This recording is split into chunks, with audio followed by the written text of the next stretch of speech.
Subscribe करें और bell दबाएं ताकि कोई खबर रह न जाए।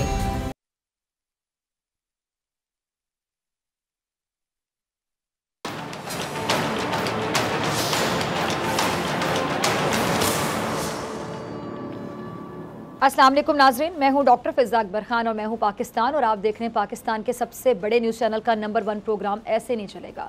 नाजरीन, वज़ीर आज़म पाकिस्तान इमरान खान साहब रियासत मदीना के तस्वुर की अक्सर औक़ात बात करते हैं और आज भी अपने धुआंधार खिताब में, जिसमें उन्होंने अपोजिशन को कड़ी तनकीद का निशाना बनाया, वो रियासत मदीना की बात करना नहीं भूले। मेरी दुआ है कि अल्लाह करे कि हमारे वज़ीर आज़म अपने इस मकसद में कामयाब हों, लेकिन फ़िलहाल मायूसियों के, सिर्फ मायूसियों के बादल छाए हुए हैं। कहीं से कोई अच्छी खबर सुनने को नहीं मिल रही। हर किसी को अपनी इज्जत के लाले पड़े हुए हैं, किसी की जान और माल को अमान हासिल नहीं।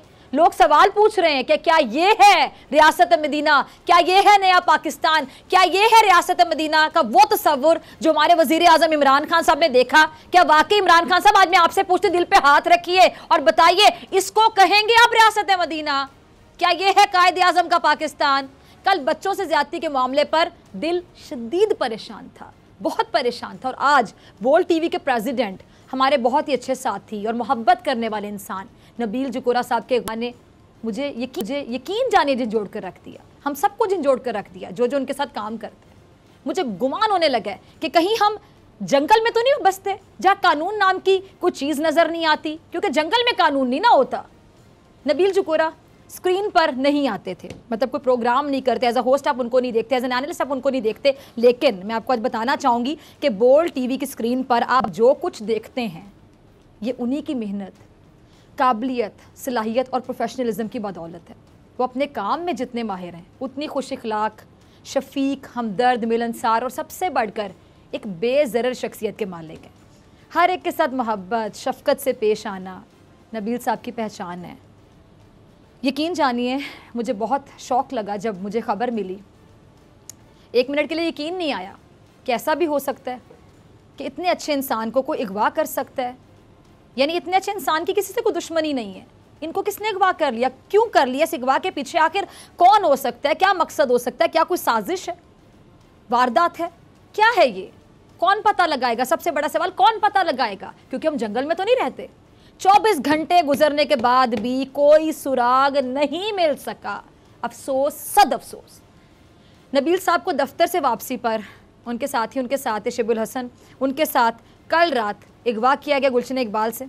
और इस वाक़ये के इतनी देर बाद भी चीज़ें वाज़ेह नहीं हो रही। नबील साहब की गाड़ी हाईवे से मिल गई, जिसमें सारा जो कीमती सामान है वो उसी तरह मौजूद है। अगर अगवा करने वाले ज़रा सोचिए कि पैसे के भूखे होते तो सवाल ये भी कि गाड़ी और उसमें कीमती सामान क्यों छोड़ गए, ये ज़रा सोचिए। अब इससे कुछ कुछ शक ये पड़ता है कि अगवाकारों का मकसद सिर्फ उनका अगवा था, लूट मार से गर्ज नहीं थी। लूट मार से गर्ज होती तो गाड़ी और कीमती सामान छोड़ के ना जाते। इससे अंदाज़ा ये भी होता है कि शायद ये कोई सोची समझी साजिश है। अगर ये साजिश है तो इसके पीछे कौन है, क्या चाहता है, क्या मकसद है, क्यों अगवा किया गया, क्या मकसद है, कौन है इसके पीछे? क्या नबील की शख्सियत निशान है या फिर नबील को बोल टीवी की वजह से अगवा किया गया? ये भी सवाल है। अच्छा, वज़ीर आला सिंध मुराद अली शाह साहब ने इस वाक़ये का नोटिस लिया और नोटिस लेकर IG सिंध से रिपोर्ट भी तलब कर ली है। इस वाक़ये की FIR भी दर्ज कर ली गई है। लेकिन अभी कुछ देर पहले वज़ीर दाखिला बोल टीवी पर बात कर रहे थे और उनका क्या कहना था, ज़रा मैं आपके साथ शेयर करती हूँ। कहते हैं कि पुलिस को अभी तक कोई सुराग नहीं मिला। अब बोल टीवी का मुतालबा किया है कि जियो फेंसिंग से मुजरिमान तक पहुँचने में आसानी हो सकती है और ये बड़ा अहम मुतालबा है। मुतालिका इदारों को बोल टीवी के इस मुतालबे पर ध्यान देना होगा। इस वाक़ये ने नाज़रीन कराची में लाकानूनियत पर और कानून की हैसियत पर बहुत सवाल उठा दिए। अब आवाम पूछ रहे हैं कि जगह जगह लगे जो नाके हैं, या आखिर किस मरज़ की दवाएं हैं? क्या ये ड्रामा है? ये जो नाके लगे होते, क्या ये ड्रामेबाजी है कोई? ये जो CCTV कैमरे हैं, क्या करने के लिए लगाए गए हैं? क्या सिर्फ दिखावे के लिए लगाए गए हैं? कोई ड्रामा चल रहा है? ये क्या चल रहा है? ये इनसे मदद क्यों नहीं ली जा रही? ये नाकों का क्या मकसद है? CCTV कैमरों का क्या मकसद है? क्या मकसद है? सिर्फ दिखाने के लिए कि यहाँ सब कुछ देखा जा रहा है, कानून नाम की कोई चीज़ है? सवाल ये भी कि क्या पुलिस का काम सिर्फ VIP को प्रोटोकॉल देना है? बिल्कुल नहीं, बिल्कुल नहीं। पुलिस का काम क्या है? अवाम की जान और माल की इज्जत की हिफाजत। लेकिन सितम देखिए कि जब असल ड्यूटी का वक्त आता है ये अक्सर अपनी जिम्मेदारियों को अदा करने से कासिर रहती है। मैं मुराद अली शाह साहब से कहूंगी कि वो इस बात का नोटिस लें कि सिंध पुलिस की परफॉर्मेंस, सिंध पुलिस की कारकर्दगी हमेशा हमेशा हमेशा मायूस कुन क्यों रहती है। 24 घंटों के बाद भी अगर कोई सिरा पुलिस के हाथ नहीं आया तो ये तो पुलिस के पूरे महकमे की सलाहियत, परफॉर्मेंस यानी कारकर्दगी पर बहुत बड़ा सवालिया निशान है, बहुत बड़ा सवालिया निशान है। कौन देगा जवाब? कौन देगा जवाब? मैं वज़ीर आला सिंध से कहूंगी आज कि महज नोटिस लेने पर इक्तफा करने से काम नहीं चलने वाला, वैसे नहीं चलेगा। नोटिस पे नोटिस, नोटिस पे नोटिस। पुलिस को मुतहरिक करने के लिए आपको प्रैक्टिकली कुछ करना है, ज़बानी कलामी नहीं। इक़दामात करें। कब करेंगे? आज वफाकी वज़ीर दाखिला एजाज शाह साहब कह रहे थे कि कराची में ये जो अमन अमान की सूरत हाल है ये बिगड़ती जा रही है। मुराद अली शाह साहब अब क्या करें? आप इस सूरत हाल को कंट्रोल करेंगे? मैं आपको बताऊं कि बात किसी हद तक बिल्कुल दुरुस्त है। कराची में जो स्ट्रीट क्राइम है इसका जिन फिर बेकाबू हो चुका है। अब इस जिन को काबू करना एक सिंपल सवाल है मेरा, किसकी जिम्मेदारी? कौन करेगा इस जिन को काबू? कौन करेगा? शहरी खुद करेंगे? अवाम खुद करेगी? आप लोग नहीं करेंगे? आप लोग इस मर्ज की दवाएं फिर? जाहिर है आप हुक्मरान हैं, आपने ही ये काम अंजाम देना है ना। अब ये जो नबील जुकूरा साहब का केस है ये आपके लिए टेस्ट केस है। मेरे अल्फाज पे गौर करें, टेस्ट केस है आपके लिए। आप पुलिस से जल्द अज जल्द से जल्द हल करवाकर मुखालिफिन की उस तनकीद का मुंह बंद कर सकते हैं जो आप पर हर रोज़ होती है। तो करें बिस्मिल्लाह, देर किस बात की है? करें बिस्मिल्लाह। अब ये बोल फैमिली और नबील साहब के जो अहले खाना है उनके हवाले से अगर मैं कुछ बात करना चाहूँ, यकीनन सब ये चाह रहे हैं कि नबील साहब बाहिफाजत वापस आ जाएं और यही चाहते हैं कि अगवाकारों से बाजियाबी हो जाए। और सच्ची बात यह है कि ये वक्त बोल और नबील जुकूरा फैमिली के लिए बहुत कठिन वक्त है, बहुत कठिन वक्त है। आप यकीन जाने कुछ दिन पहले लाहौर में मेरी मुलाकात हुई नबील साहब से। लाहौर आए थे और शायद आधे घंटे की नशस्त होगी जब मैं उनसे बात कर रही थी। आप यकीन जाने में पूरे यकीन से मैं आपको ये बात बिल्कुल सच बता रही हूँ कि वो आधे घंटे की जो गुफ्तगू है उसमें 25 से 26 मिनट ये अपने बच्चों का जिक्र करते रहे, ये अपनी अहलिया का जिक्र करते रहे। यानी इतना अटैच्ड है अपनी फैमिली के साथ। सब लोग होते हैं लेकिन कुछ बड़े स्पेशल फादर्स होते हैं, अपने बच्चों के साथ इतना प्यार, इतनी अटैचमेंट। एक आइडियल फादर। क्या हाल होगा उन बच्चों का जिनका बाप कल से अगवा है, रात से कोई पता नहीं चल रहा? क्या हाल होगा उस अहलिया का जिसका इतना अच्छा शौहर अगवा है? आप सोचिए। मैं समझ सकती हूँ कि वो किस कर्ब से गुजर रहे होंगे, इनकी फैमिली किस कर्ब से गुजर रही होगी। इनके अहले खाना की तरह मेरी वज़ीर आज़म पाकिस्तान इमरान खान साहब, army chief general Qamar Javed Bajwa साहब से अपील है कि वो इस मामले का नोटिस लें, इस मामले का नोटिस लें। क्योंकि अगर आर्मी ने इस मामले का नोटिस लिया तो मैं यकीन से कहती हूँ ये मामला जल्द हल होने की तवक्को है। क्योंकि तारीख गवाह है कि जिस मामले में पाक फ़ौज को मदद के लिए बुलाया गया, कौम को मायूसी नहीं हुई। इस सारे मामले पर बात करने के लिए मेरे साथ में सीनियर तजियाकार हैं इफ्तिखार अहमद साहब। कुछ देर के बाद वज़ीर इत्तलात सिंध नासिर हुसैन शाह साहब भी हमें ज्वाइन करेंगे। इफ्तिखार साहब बहुत शुक्रिया ज्वाइन करने के लिए। इफ्तिखार साहब, मीडिया पर्सनस भी अगवाकारों के निशाने पर आ गए हैं। अभी बोल टीवी के सदर नबील जुकूरा साहब के अगवा को 24 घंटे होने को आ रहे हैं लेकिन अभी तक कुछ सुराग नहीं मिल सका। क्या कहेंगे आप इस पर?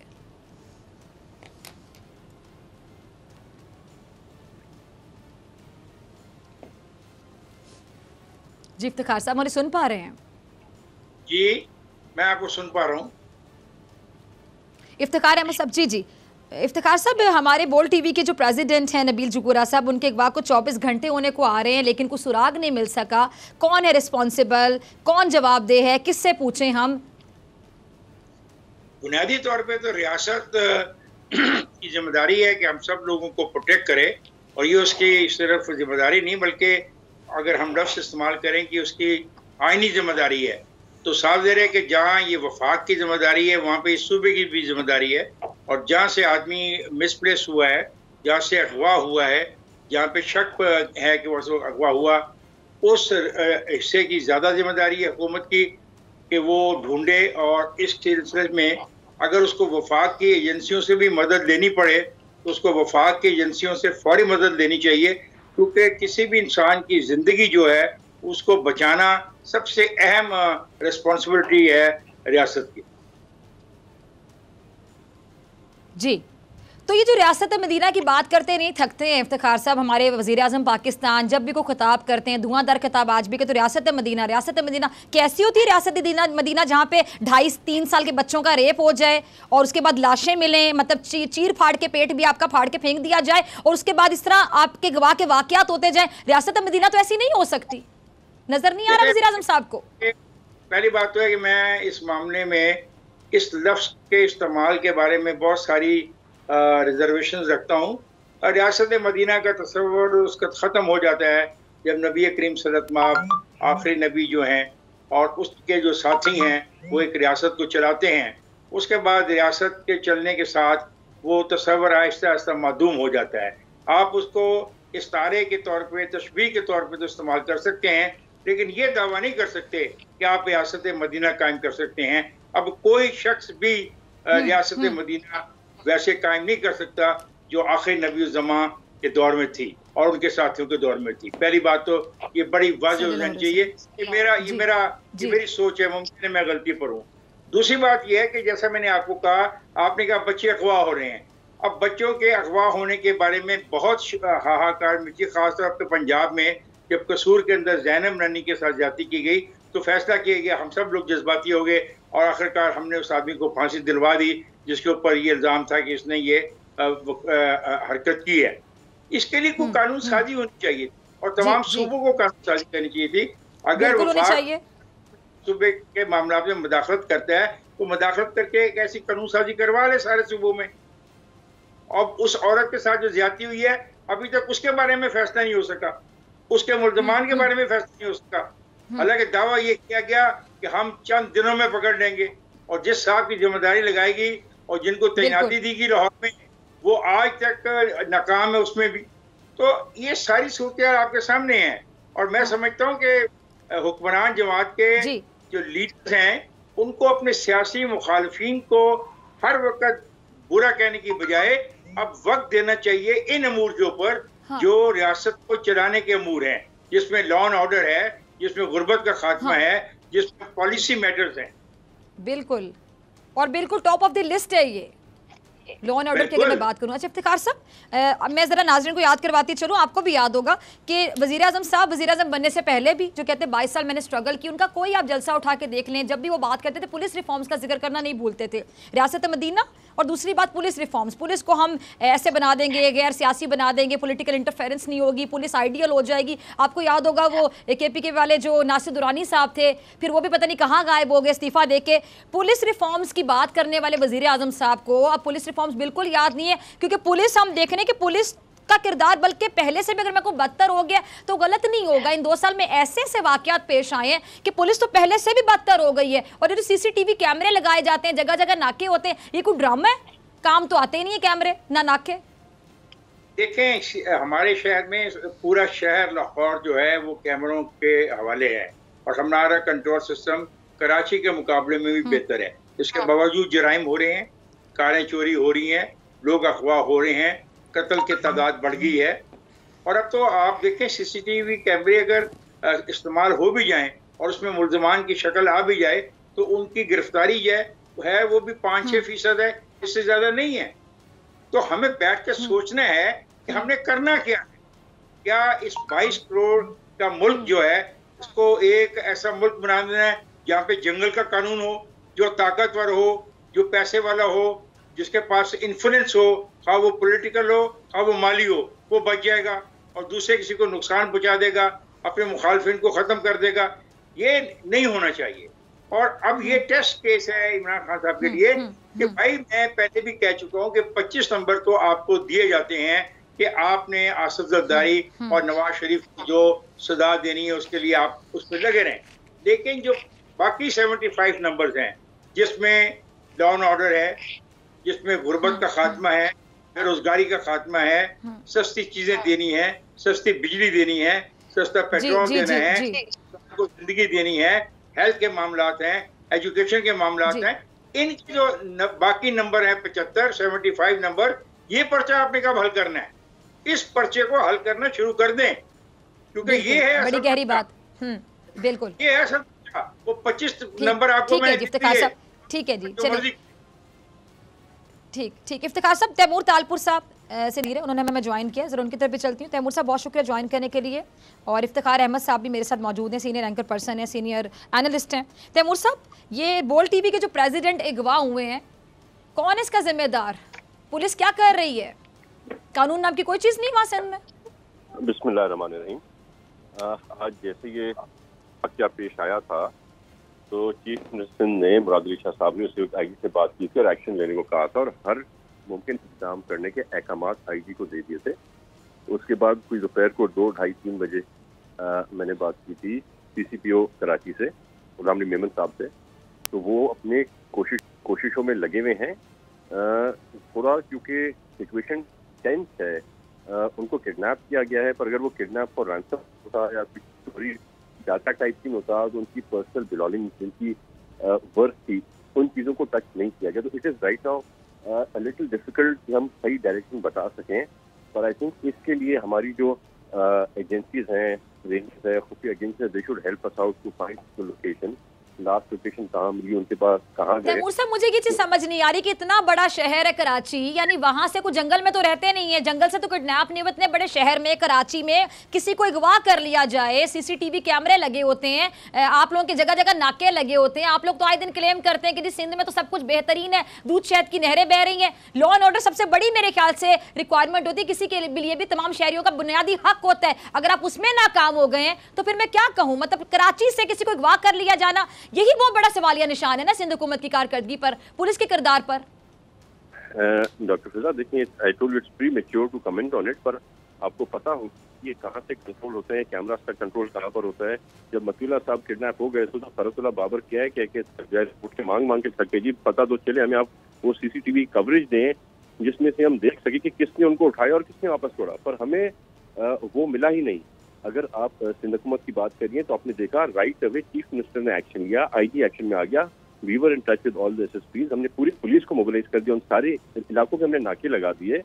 ये कोई पंजाब हुकूमत की तरह नहीं है कि किसी बेचारी औरत का रेप हो जाए तो वहाँ पे CCPO की इतनी जरूरत हो कि वो कहे कि ये इस टाइम पर क्यों निकली, अपने मियां से इजाजत देगी क्यों। तो एक बहुत बड़ा डिफरेंस आपने देखा होगा।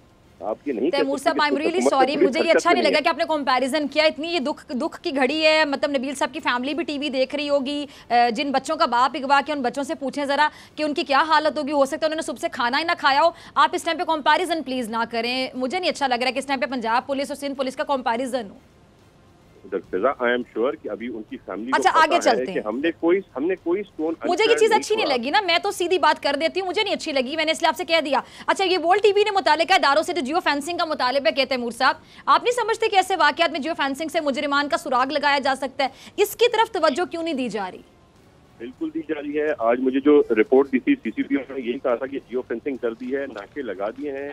जैसी अफवाह की खबर निकली, आप अगर अभी भी निकल के देखें जो मैंने रिपोर्ट की है, तो जितने भी आपके उस सराउंडिंग के 25 to 30 किलोमीटर आगे तक हर रास्ता हमने बंद कर दिया। मतलब अब अगर कहीं उनको रख दिया है तो that will be very unfortunate, पर उनकी मूवमेंट अब नहीं हो सकती जब तक हम जियो फेंसिंग के थ्रू, दूसरे तरीके के थ्रू, अपनी इंटेलिजेंस के थ्रू जाकर वहां तक नहीं पहुंचते। पर मेरे ख्याल से कल तक हर चीज़ बहुत बेहतर और क्लियर हो जाएगी और मैं उनकी फैमिली को रिक्वेस्ट करूंगा कि वो एतमाद रखें। सिंध हुकूमत अपनी पूरी कोशिशें कर रही है, हमारी पूरी कोशिशें जारी हैं। इंशाल्लाह ताला आप देखेंगे कि बहुत जल्द सुराग लगा लेंगे और हमें पता चल जाएगा कौन सा एरिया है, कहाँ है और कौन इसमें इन्वॉल्व है। ठीक है जी, तैमूर साहब बहुत शुक्रिया आपके वक्त के लिए, आपकी तरफ से मौक़िफ़ आ गया, सिंध हुकूमत है। अच्छा जी इफ्तिखार साहब, आपने तैमूर तालपुर साहब की पूरी गुफ्तगू सुनी, मेरे ख्याल से मुझे कुछ कहने की ज़रूरत नहीं। मुझे एक चीज़ बहुत बुरी लगी कि उन्होंने कंपैरिजन शुरू कर दी, पंजाब पुलिस से बेहतर है यहाँ पे वहाँ पे। ये वक्त है कि आप कंपैरिजन शुरू कर दें, यानी सिंध पुलिस की बात हो तो उसका जवाब ये हो कि हम पंजाब पुलिस से बेहतर हैं। डॉक्टर साहब आपने कह दिया, उन्होंने सुन लिया, उन्होंने इस पर बहस नहीं की। इतना ही होना चाहिए। जियो फेंसिंग में डॉक्टर साहब एक बात होती है कि जब हम जियो फेंसिंग का मुतालबा करते हैं जी। तो खुदा जाने उस वक्त हजारों टेलीफोन उस इलाके में हैं या हजारों से ज्यादा हैं, तो फिर एक एक टेलीफोन को स्टडी करना पड़ता है, फिर जाके ये चीज़ ट्रेस होती है। तो दुआ तो ये करनी चाहिए कि ये ट्रेस हो जाए, और ये भी दुआ करनी चाहिए कि जो हैं, जो दोस्त हैं, वो अपने खैर खैरियत से महफूज तौर पे अपने घर वापस आ जाएं। और इन चीज़ों से हमें सीखना है। बिल्कुल हमें इन चीज़ों से सीखना चाहिए। अभी पिछले दिनों एक हमने देखा CCTV पर, कराची का था, एक मोटरसाइकिल पे लड़का खड़ा है, 2 मोटरसाइकिल वाले आते हैं, उसको गोली मारते हैं और चले जाते हैं। सिर्फ 24 घंटे में पुलिस ने उस आदमी को पकड़ लिया जिसने वो गोली चलाई थी, और जो साजिश हुई थी सारी की सारी वो एक्सपोज होगी। और एक अपना मैंने फुटेज ऐसी देखी है जिसमें लड़की ने उसको खींच लिया एक आदमी को।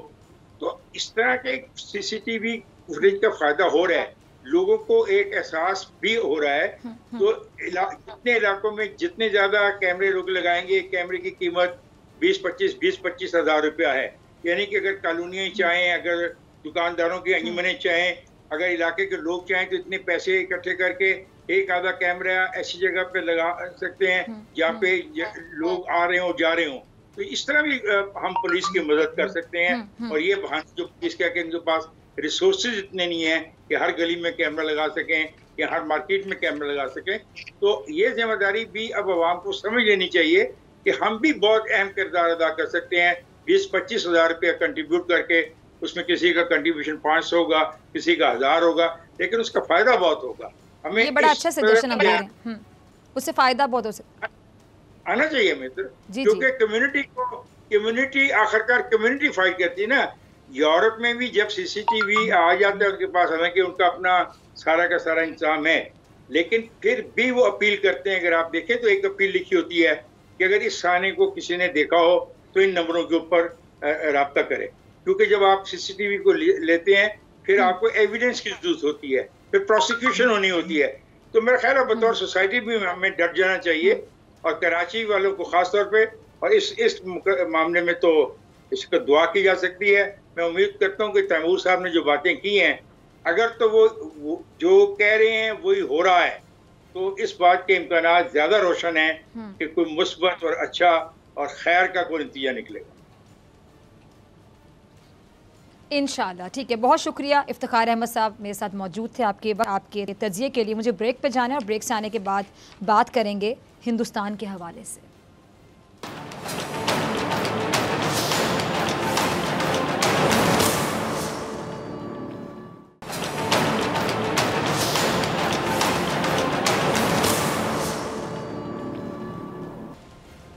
आप देख रहे हैं ऐसे नहीं चलेगा, मैं हूं आपके साथ डॉक्टर फिजा अकबर खान। नाज़रीन, हिंदुस्तान नहीं रहा, बल्कि अगर मैं कहूँ कि जालिस्तान बन गया तो बिल्कुल गलत नहीं होगा। मैं सिर्फ ज़बानी कलामी इल्ज़ाम नहीं लगा रही, दलील से बात कर रही हूँ। आप खुद देख लें कि भारत में कोई चीज़ एक नंबर नहीं है, सब कुछ 2 नंबर। 2 नंबर तो समझते हैं ना कि किसको कहते हैं, हर जगह 2 नंबरी। शायद इसकी वजह ये कि एक 2 नंबर बंदा वहाँ का वज़ीर आज़म बन बैठा है, वो जिसका दामन गुजरात के कत्लेआम से दागदार। अच्छा, वजीर आजम ही नहीं, भारतीय फौज, भारतीय सेना भी 2 नंबरी में कम नहीं है। अब आप पूछेंगे कि फौज या भारतीय सेना 2 नंबर कैसे हो गई? आपको भारतीय फौज के सर्जिकल स्ट्राइक्स के जो दावे हैं वो याद है ना? अब आप बताएंगे 2 नंबरी नहीं थी तो क्या थी? और अब पेशे खिदमत है भारतीय मीडिया के एक चैनल रिपब्लिक का जालसाजी में नया कारनामा। इस TV चैनल के सरबराह और इसका शरीक मालिक कोई और नहीं है बल्कि वो शख्स है जिसकी ज़बान इतनी लंबी है कि जितना झूठ बोलना चाहे बोल। वो बंदा जो पाकिस्तान के खिलाफ नफरत अंगेज और झूठा प्रोपेगेंडा करके थकता नहीं है, करके नहीं थकता। लगता है कि उसको बस एक ही काम आता है और वो है रज के झूठ बोलना। मेरे ख्याल में अगर झूठों का दुनिया में कोई सरदार है तो ये ताज उसी झूठे के सर सजता है। बिल्कुल ठीक पहचाना आपने, मैं बात कर रही हूँ अर्नब गोस्वामी की, जिसे गलत फहमी ये कि वो भारत बल्कि दुनिया का नंबर 1 एंकर है, लेकिन अब उसके नंबर 1 होने की 2 नंबरी पकड़ी गई है और भारतीय पुलिस इसकी तहकीकात कर रही है। अब सुनते जाइएगा। अर्नब गोस्वामी ये वो शख्स है जो मोदी की तरह भारत को गुमराह करता है, भारतीयों को गुमराह करता है। खुद मोदी सरकार के हाथों की कठपुतली कह लें और अवाम को, अपनी जनता को अपनी इंतहा पसंदी के नजरिए का असीर बनाना चाहता है, बकौल इसके कि ये दूसरों को बेनकाब करता है। जबकि हकीकत क्या सुनिए, हकीकत ये कि इस बहरूपिये का असल चेहरा दुनिया के सामने बेनकाब हो चुका है, एक्सपोज हो चुका है। भारत के मारूफ TV चैनल में नाज़रीन अब सुनिएगा पूरी कहानी। ये मारूफ टीवी चैनल है वहाँ का रिपब्लिक, जिसके मालिक हैं जी अर्नाब गोस्वामी। ना सिर्फ ये टीवी चैनल बल्कि इसके समेत और भी टीवी चैनल्स हैं जिनके खिलाफ टेलीविजन रेटिंग पॉइंट में गड़बड़ करने के इल्जाम सामने आ गए हैं, जिनकी तहकीकात भी शुरू कर दी गई हैं। यानी खुद को 1 नंबर कहने वाले एंकर की 2 नंबरी पकड़ी गई। 2 नंबरी भारतीय मीडिया के मुताबिक मुंबई पुलिस कमिश्नर हैं, जिन्होंने प्रेस कॉन्फ्रेंस के दौरान ये बताया कि रिपब्लिक टीवी और मराठी जबान के 2 टीवी चैनल्स हैं जिनके खिलाफ सबूत मिले हैं कि उन्होंने अपनी रेटिंग बढ़ाने के लिए टीआरपी मीटर्स वाले घरों को पैसे दिए ताकि वो उनके चैनल्स को मुसलसल टीवी पर ऑन एयर रखें। और उनके मुताबिक जी जो टीआरपी है उसमें हेर फेर करके इश्तिहारात की मद में करोड़ों रुपए इजाफी कमाए जाते हैं। यानी सीधी सीधी 2 नंबरी। अब इन इल्जामात पर जो दोनों मराठी चैनल्स हैं उनके मालिकान को गिरफ्तार कर लिया गया और रिपब्लिक टीवी के डायरेक्टर और प्रोमोटर्स को तहकीकात के लिए तलब किया गया। यानी अर्नाब गोस्वामी को भी तहकीकात के लिए तलब किया जा सकता है। मुंबई पुलिस के मुताबिक ये 3 टीवी चैनल्स जाली तरीके से, फ्रॉड से, 2 नंबरी से कह लें कि टीआरपी बढ़ा रहे थे। अब मुंबई पुलिस कमिश्नर के मुताबिक ब्रॉडकास्ट ऑर्डिनेंस रिसर्च काउंसिल की जानिब से रिपब्लिक टीवी के खिलाफ शिकायत दर्ज कराई गई थी कि वो टीआरपी पर असरअंदाज होते हैं। और ये जो broadcast audience research council India की कंपनी है नाजरीन, जो टीवी चैनल्स की रेटिंग का रिकॉर्ड शाया करती है, इस मकसद के लिए कंपनी ने मुंबई में 2000 रेटिंग मीटर्स लगा रखे हैं, जिसके बारे में किसी भी चैनल को मालूमात नहीं दी जाती हैं। पुलिस कमिश्नर क्या कहते हैं कि मीटर्स नस्ब करने का जो कॉन्ट्रैक्ट है वो हंसा रिसर्च को दिया गया और हंसा रिसर्च की जानिब से इल्ज़ाम ये आयद किया गया है कि इसके कुछ साबिक मुलाजमीन ने इंतहाई खुफिया डाटा लीक किया और इसी डाटा की बुनियाद पर ये टीवी चैनल्स इन घरों को रिश्वत देते रहे हैं जिनमें ये रेटिंग मीटर्स लगे हुए थे। चैनल्स की जानिब से इन घरों को माहाना रकम दी जाती थी और कहा जाता था कि वो 24 घंटे ये टीवी चैनल्स चला कर रखें, बेशक टीवी देखें ना देखें लेकिन टीवी पर ये चैनल्स चलते रहें। अब देखा आपने अर्नाब गोस्वामी का, क्या कहूँ मैं, गंदा धंधा। छी, मुझे घिन आ रही है ऐसे नंबर 1 बनने वाले जुनून पर, यानी दूसरों को नसीहत और खुद मियाँ फसीयत। अब नाज़रीन ये इसको हम क्या कहें, ओछी हरकतें कह सकते हैं ना। और ये ओछी हरकतें वही करता है जिसे अपनी सलाहियतों पर और अपने बाजू पर भरोसा नहीं होता। और यकीनी तौर पर शर्म आनी चाहिए इस मीडिया के मदारी को अपनी 2 नंबरी पर कि अपने चैनल की रेटिंग को बढ़ाने के लिए इतना गिर गया कि खुद भी 2 नंबरी करता रहा और लोगों को भी 2 नंबरी पर लगाए रखा। यानी जिन लोगों को पैसे दिए जाते रहे कि आप टीवी देखें ना देखें लेकिन 24 घंटे चैनल आपने लगा के रखना घर में, वो भी बिक गए इसके हाथों। यानी खुद भी 2 नंबरी करता रहा और 2 नंबरी फैलाता भी रहा। अर्नाब गोस्वामी जो आए दिन पाकिस्तान के खिलाफ नफरत का बीज बोता है, ना जाने क्या क्या बकवास करता है, पाक फौज के खिलाफ मनफी प्रोपेगेंडा करता है, कश्मीर पर गलत बयानी करता है, इस बहरूपिये और जोकर को भारत की आवाम खूब पहचानती है। इसलिए इसका ये मंजन बिकता नहीं है, कोई इसकी बात सुनना पसंद नहीं करता, बल्कि बात तो दूर की बात, कोई इसकी शक्ल देखना भी पसंद नहीं करता। देखिए शक्ल से साइको लगता है, ये पागल लगता है, ये जुनूनी लगता है। ओ मिस्टर अर्नब गोस्वामी, जिन सियासी आकाओं को खुश करके तुम अपनी दुकान चमकाना चाहते हो, जिस दिन उन्हें तुम्हारी जरूरत ना रही तो मेरे अल्फाज याद, तुम्हारे यही आका तुम्हें लात मारकर बाहर निकाल देंगे और तुम्हारी जगह कोई जोकर भर्ती कर लेंगे जो उनका मंजन बेच सके। और ये मैं ऐसे इल्ज़ाम नहीं लगा रही, अगर तुम सहाफत करते हो तो बताओ कि बाबर कादरी को प्रोग्राम से बाहर करके तुमने मोदी को खुश करने की कोशिश नहीं की? किसके कहने पर तुमने बाबर कादरी को बाहर निकाला था अपने प्रोग्राम से? सच ये कि तुम पाकिस्तान, कश्मीर और पाक फौज को लेकर मनफी प्रोपेगेंडा करके भी एक नाकाम चैनल के नाकाम मालिक हो, नफ्सियाती मरीज हो तुम। तुम्हारा शो फ्लॉप हो चुका है, पिट चुका है। अच्छा, बिलावल जरदारी नाजरीन नवाज शरीफ साहब के बारे में एक नारा लगाते थे, याद करें, मुक गया तेरा शो नवाज, गो नवाज गो नवाज। नारे को आज मैं थोड़ा बदल देती हूँ, मुक गया तेरा शो अर्नब, गो अर्नब गो अर्नब। तुमने जो हरकतें की हैं, जालसाजी की है, अब शायद तुम्हें जेल की चक्की भी पीसना पड़े, फिर वहाँ दीवारों को अपनी झूठी कहानियाँ सुनाते रहोगे और हो सकता है कि तुम्हारे जो जहर उगलते जुमले हैं उनसे दीवारें भी पनाह मांगे और दीवारें पनाह मांगते मांगते दीवारें गिर जाएं, दीवारें भी तुम्हारी झूठ को बर्दाश्त ना कर पाएं। या ये भी हो सकता है कि अपनी 2 नंबरियों की बिना पर तुम कानून की आंखों में धूल झोंक दो, बच जाओ, लेकिन आखिर तुम्हारी ये 2 नंबरी अपनी मौत आप मरेगी। लिख रखो, ऐसा होकर रहेगा अर्नब गोस्वामी। आज नहीं तो कल ऐसा होकर रहेगा।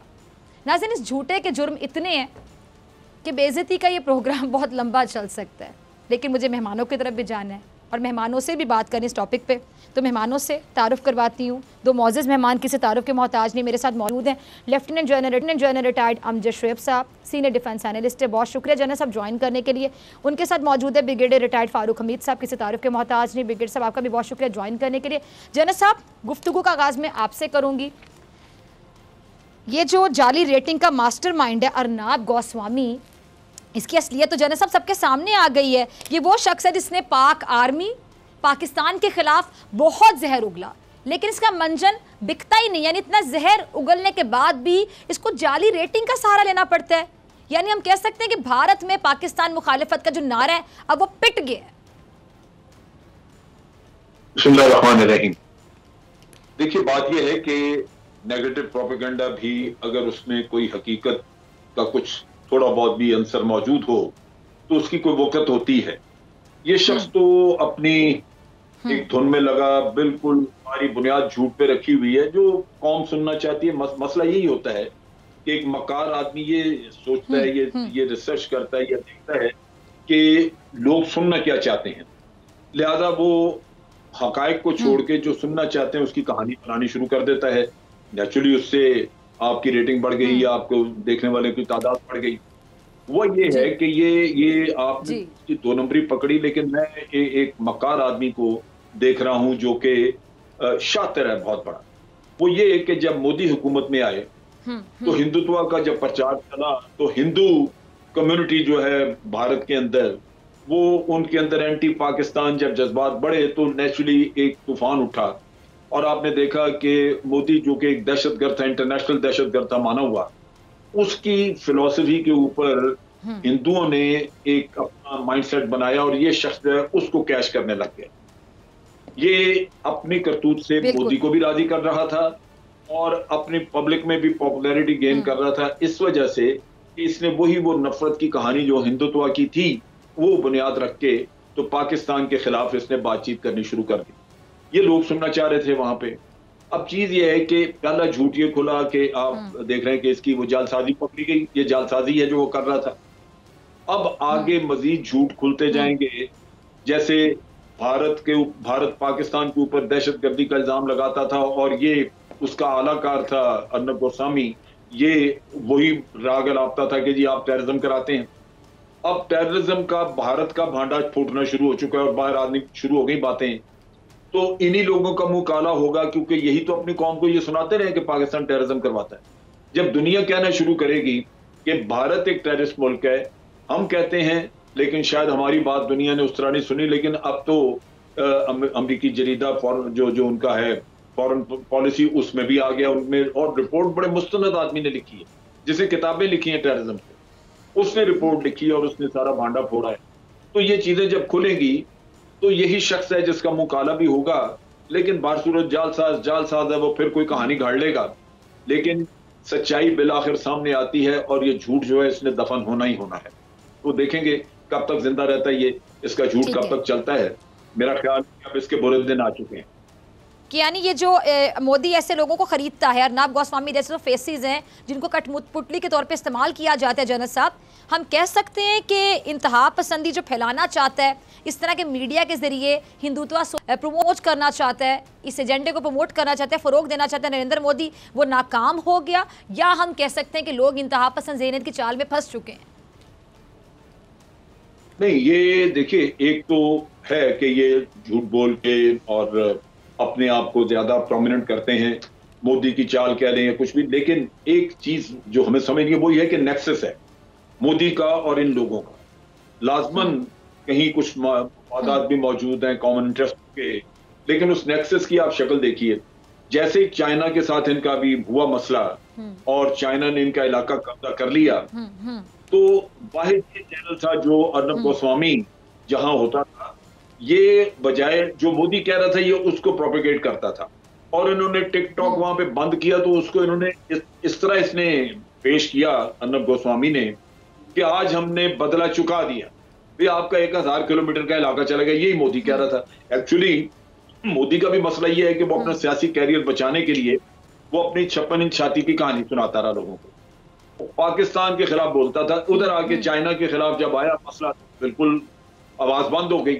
फिर ये गोस्वामी साहब ने उसको उठाने की कोशिश की, और हर वो छोटा मोटा जो वो कभी टिकटॉक बंद कर देते, क्योंकि उसको कहते थे जी चाइना को हमने बदला चुका दिया चाइना, ये वो इस तरह की हरकतें करके, तो जो असल इसका नुकसान वो भारत की आवाम को पहुंचता है। क्योंकि जब आप अपनी आवाम की आंखों में धूल झोंक रहे हैं, आप उनके साथ झूठ बोलते हैं, मोदी को प्रमोट करने के लिए या मोदी का पॉलिटिकल कैरियर बचाने के लिए अपने आवाम को सही खबर नहीं देते, सही बात नहीं उनको बताते, तो कल जब उनको पता लगेगी तो नुकसान तो भारत का है ना। हमें तो पता लग गया। अब भारत के लोग झूठ सुन के अगर आज आंखें करके मुतमईन बैठे हुए हैं, तो ये बात छुपने वाली नहीं, किसी दिन तो बात निकलेगी कि चाइना कितना इलाका इनसे छीन के ले गया, तो वो उस वक्त फिर किधर जाएगा ये गोश्त। तो ये आज मिले हुए एक नेक्सस है, ये कुछ लोग हैं थोड़े से जो मीडिया में इन्होंने तैयार किए हुए हैं बीजेपी ने, और वो मोदी का झूठ प्रमोट करने पे लगाए गए हैं, वो प्रोपेगेंडा और ये चीजें करते रहते हैं। यानी साहब देखिए, ये तो भारतीय जो भारत की आवाम है, जिसको क्या कहते हैं हिंदी में जनता, ये तो जनता के साथ मुखलिस नहीं है। ये जो मीडिया का जो किरदार है भारत में, जो मखसूस ये चैनल्स हैं जिनको नरेंद्र मोदी के पत्नी को पेरोल पर हैं, बीजेपी के पेरोल पर हैं, ये चैनल्स तो हकाइक छुपा रहे हैं भारतीय आवाम से, भारतीय जनता से, पब्लिक से। ये तो पब्लिक के भी कसूरवार हैं, जनता के भी कुछ जवाबदेह हैं। इसमें जो असल चीज अब देखने की ये है कि मोदी का पॉलिटिकल फेस या पॉलिटिकल कैरियर या पॉलिटिकल इमेज जो उसका है, वो इनके ख्याल में ज्यादा अहम है भारत की निस्बत। भारत की आज अगर वहां पे चाइना ने कम कर दिया है, तो ये भारत का इमेज नहीं है। भारत को तो हकायक फेस करने हैं। ये आज मोदी का इमेज बचाने के लिए, कि मोदी चूंकि कहता है कि हम ये कर देंगे वो कर देंगे, और खास तौर पे जब उसने यूनिलेटरल एक कदम उठाया था, ये जो यूनियन टेरिटरी वगैरह कन्वर्ट की, तो वो आप सामने आ रही है, वो भारत के अवाम को छुपाना चाहते हैं उससे। तो उस साजिश में गोस्वामी शामिल है, और जिससे भारत के अवाम को एहसास हुआ कि ये हमें झूठ बोल के, मोदी और ये मिलके झूठ बोल के आंखों में धूल झोंकते हैं, तो ये इनकी शामत आएगी गाँव। अच्छा, आपकी तरफ मैं आना चाहूंगी ब्रिगेडियर साहब, ये जो घिनौना खेल है, अब इसमें मुलविस जो 2 छोटे चैनल्स के मालिकान हैं वो तो गिरफ्तार हो चुके हैं, मगर क्या वजह कि अर्नाब गोस्वामी को अब तक मुंबई पुलिस गिरफ्तार नहीं कर सकी है? यानी मोदी साहब की इतनी सपोर्ट है अर्नाब गोस्वामी को कि मुंबई पुलिस इनको गिरफ्तार करने से घबरा रही है, इन पे हाथ नहीं डाल पा रही? पहले तो मैं खुद की वो बात रिपीट करता हूँ जो मैंने लास्ट टाइम कहा था कि अगर 2 नंबर लीडरशिप होगी तो नीचे के तमाम लोग भी 2 नंबर ही होंगे। अर्नाब गोस्वामी का बिल्कुल प्रोग्राम का वो तारीखी लम्हा मैं कभी नहीं भूलूंगा, जब बाबर कादरी उस बहादुर कश्मीरी वकील ने कहा, उसके लाइव प्रोग्राम में उसने कहा, कहो पाकिस्तान मुर्दाबाद। उसने कहा नहीं, पाकिस्तान जिंदाबाद, हिंदुस्तान मुर्दाबाद। और उस वक्त और इसने फिर कहा कि गेट आउट, मेरे शो से निकल जाओ। जी, इस शातिर शख्स की उस वक्त जो एक चंद सेकंड के लिए उसके जो फेशियल एक्सप्रेशन था, जो उसकी रुसवाई थी, जो उसके जो फीलिंग ऑफ गिल्ट थी, जो शर्मिंदगी थी, और जिस तरह उसकी ह्यूमिलिएशन की गई, मरहूम बाबर कादरी को 3 दिन बाद फिर शहीद कर दिया गया, मैं समझता हूँ पूरी दुनिया ने देखा।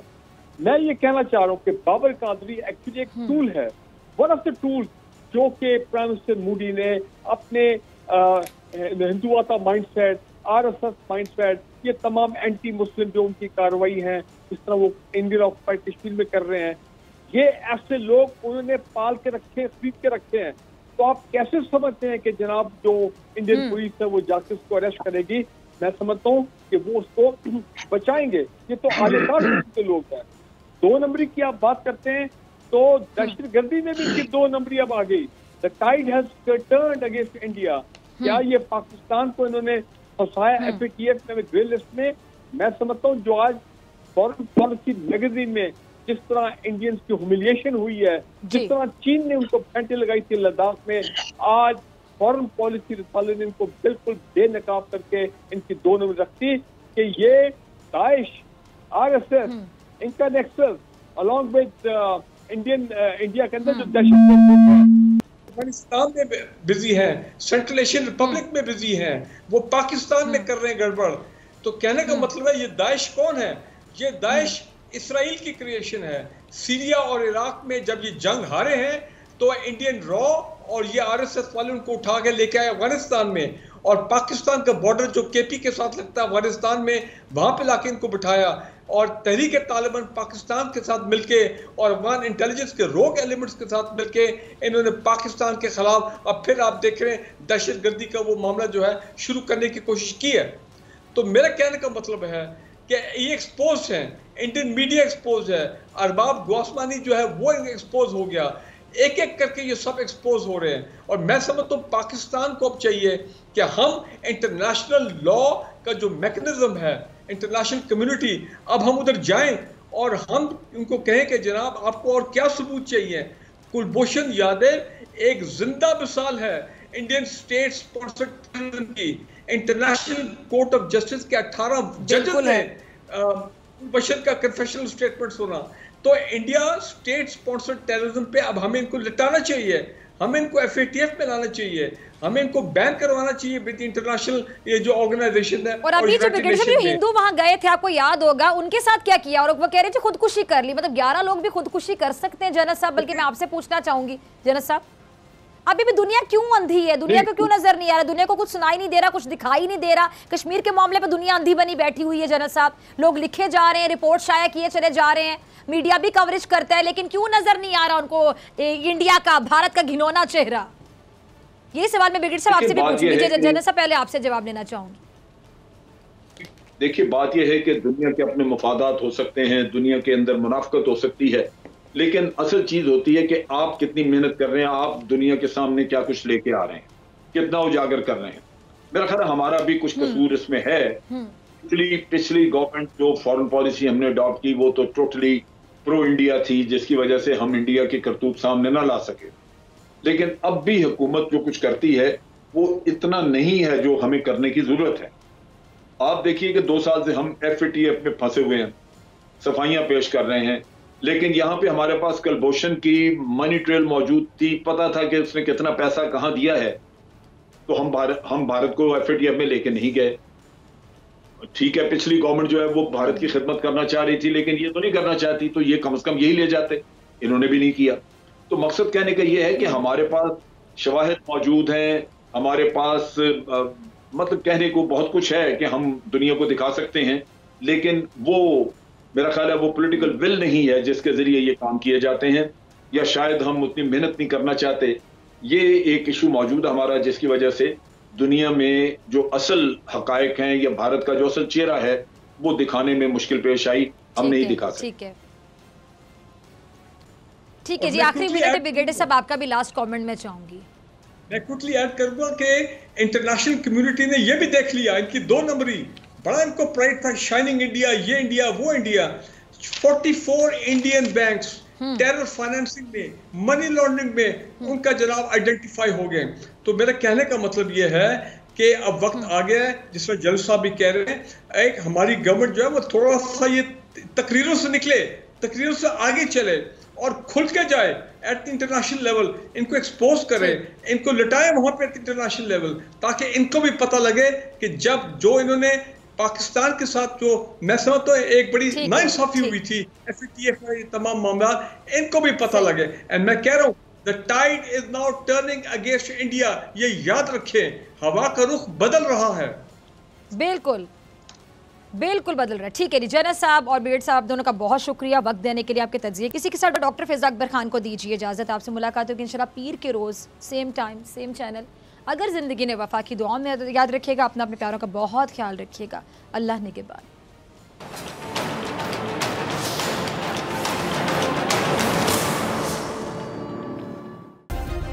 सब्सक्राइब करें और बेल दबाएं ताकि कोई खबर रह न जाए।